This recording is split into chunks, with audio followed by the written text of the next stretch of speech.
¿Qué tal? ¿Cómo estás? Rápidamente por acá, Salvador Mingo con una nueva reseña. Te voy a hablar un poco de este libro, You Are the One, Tú eres el único, de Knut Blackson. Recuerda que si te interesa lo que te voy a mostrar, debajo de este video vas a encontrar el enlace para acceder al análisis completo. Bien, esta es una reseña simplemente para que entiendas un poquito de qué va y si es de tu interés, entonces accedas, ¿no?, a la información completa. Bien, You Are the One. Tú eres el único. ¿De qué va este libro? ¿De qué se trata? Mira, es interesante cuando analizamos cómo se comporta el mundo actual, ¿sí? Si una palabra tuviera que definir a la sociedad hoy en día, esta palabra sería insatisfacción. ¿Por qué? Porque las personas están buscando encontrar afuera lo que realmente tienen dentro, ¿sí? Buscan una solución a un problema fuera, sin indagar primero que la solución puede estar dentro. ¿Por qué? Porque realmente lo que ocurre o lo que nos ocurre, ¿no?, en esta vida radica mucho más en la percepción que en el hecho de la situación en sí, ¿sí?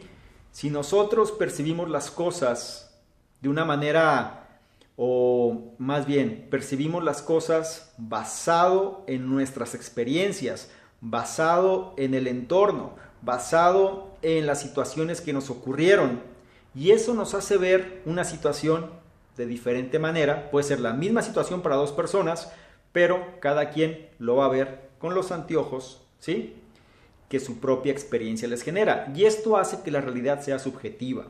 Ya hablamos un poquito de este tema en el libro El obstáculo es el camino, pero entra alusión aquí porque este autor nos habla precisamente de cómo fue ese viaje que él hizo primero para descubrir cuál era el propósito para el cual estaba destinado. Una de las preguntas también cruciales al momento de hablar de estos temas de desarrollo personal radica en cuál es mi propósito, para qué venimos aquí o para qué vengo aquí, cuál es la misión en la vida, etcétera, ¿no? Uno se empieza a preguntar tarde que temprano este tipo de cosas, sobre todo cuando la existencia actual o la existencia que se tiene pues no resulta del todo placentera, o bien se sabe que se necesita algo más. Este autor, ¿sí?, Knut Blackson, es un autor muy joven y nos narra un poco su historia, nos narra un poco cómo él, siendo hijo de un predicador, de un ministro religioso que tenía una audiencia, un clérigo muy grande, ¿sí?, una lista de seguidores muy grande. Él quería que su hijo siguiera sus pasos. Él quería que su hijo fuera quien lo fuera su sucesor.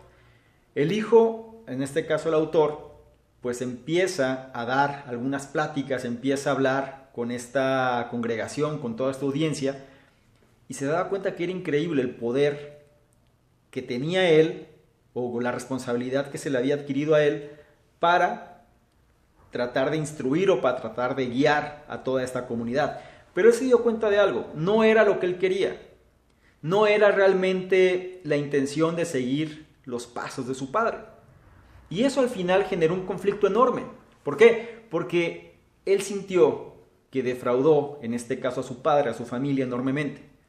Y él se va a recorrer el mundo, digámoslo así, tratando de encontrar y hacer las paces primero consigo mismo y también con su destino. Ahora, ¿esto qué nos lleva a pensar? Cuando una persona se encuentra en una situación, en un problema, en una situación adversa, pues normalmente hay ciertos principios que la generan, ¿sí? Estos principios entran como los demonios del pasado, ¿sí? Normalmente estamos bombardeados por estos demonios que muchas veces nos limitan nuestro verdadero potencial porque hacemos caso del entorno. Hacemos caso de lo que nos dijeron, hacemos caso de lo que nos hicieron creer personas que quizá ya ni siquiera están con nosotros. Pero compramos la idea y la incorporamos a nuestro ser. También otro factor muy importante radica en el control. Solemos querer controlar todo. Por eso no se es feliz, porque la vida no transcurre de la manera en la que queremos. Buscamos controlar que las cosas sucedan de la forma en la que nosotros queremos que sucedan. Y si eso no se da, entonces empieza la insatisfacción, empiezan los problemas. empezamos a quejarnos de por qué las cosas no nos funcionan y vemos hacia afuera que a otros sí les funcionan y viene ahora la otra condición o la otra característica, perdón, que se refiere a la mentalidad de víctima, ¿sí? Es mucho más fácil culpar afuera, es mucho más fácil echarle la culpa a los demás que simplemente entender que todo lo que sucede es nuestra propia responsabilidad.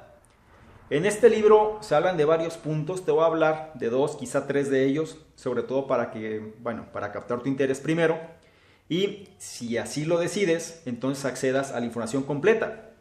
Uno de estos puntos o la idea central de este libro es, como su título indica, ¿no? Eres el único, ¿sí? Nadie va a venir a salvarte, nadie va a venir a mostrarte cómo tienes que hacer las cosas, nadie vendrá a rescatarte de tu situación. Es el mensaje principal. Digo, muchas personas viven bajo esa esperanza.